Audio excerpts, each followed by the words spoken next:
Risalah perjanjian pengucilan Nabi Muhammad dan para sahabat telah habis dimakan rayap. Yang tersisa hanyalah nama Allah. Abu Thalib mengumumkan pada penduduk Makkah bahwa Allah telah memberi risalah kepada Rasulullah. Sesungguhnya memeluk Islam tidak akan kehilangan waktu dan milik mereka. Tiba-tiba Abu Sufyan datang bersama pemimpin Quraisy lainnya dan menghentikan pidato Abu Thalib. Ia berkata, tidak semua penduduk Makkah setuju dengan risalah Rasulullah. Mereka punya Tuhan sendiri. Ia meminta agar Allah datang menemui Tuhan mereka, Tuhan yang tidak pernah menelantarkan mereka. Abu Sufyan meminta agar Abu Thalib membuktikan kebenaran ajaran Rasulullah. Jika Abu Thalib berbohong, maka orang-orang Quraisy siap untuk memerangi Rasulullah dan pengikutnya.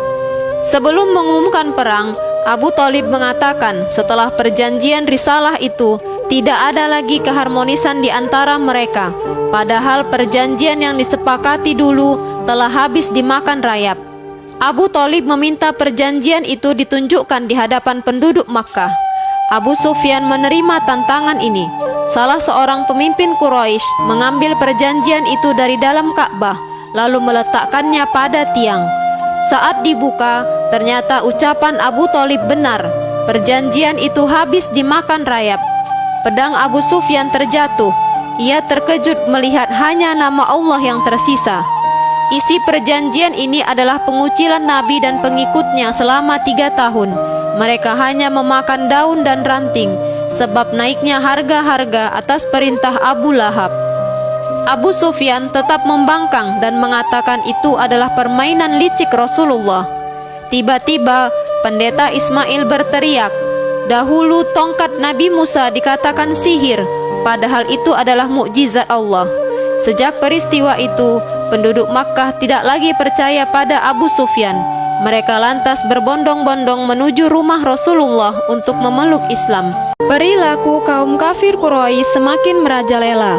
Abu Lahab menyiksa orang-orang Quraisy yang memeluk Islam. Ia berkata bahwa mereka telah bersekutu dengan Abu Thalib melindungi Rasulullah. Saat hendak melakukan penyiksaan, Hamzah menghentikan Abu Lahab. Di atas kudanya, dengan lantang Hamzah berkata, jika kalian menghunus pedang, maka akan aku tebas kalian di tempat. Abu Sufyan datang untuk memastikan keberadaan Hamzah. Lalu Hamzah melepas penutup wajahnya. Adu argumen pun terjadi di antara keduanya. Abu Sufyan lalu meminta agar pria itu dilepaskan dan mengusir pria itu dari Makkah untuk selamanya. Di 7 tahun kenabian, orang-orang kafir Quraisy menyakiti orang-orang Muslim, bahkan hendak membunuh Rasulullah. Mereka menutup semua jalur bantuan kepada Rasulullah.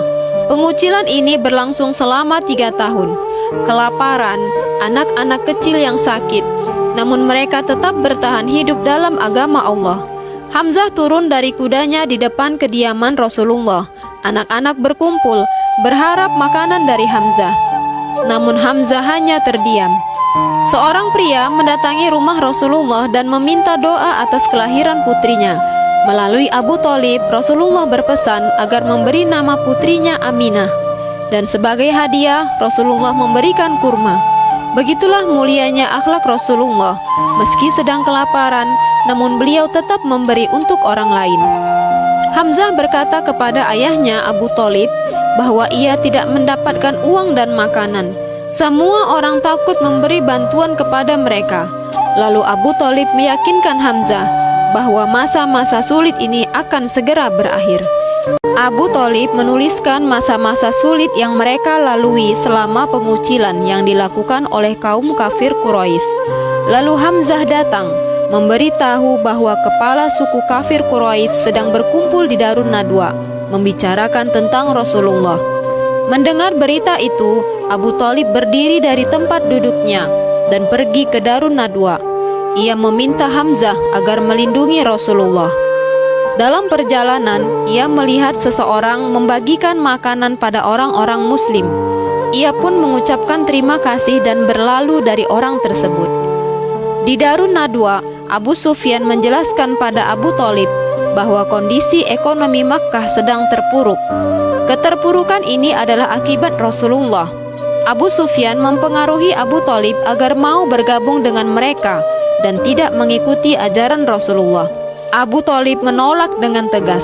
Lalu Abu Sufyan mengajak Abu Thalib untuk melihat pasukan pemberani yang telah ia persiapkan untuk berperang melawan Rasulullah.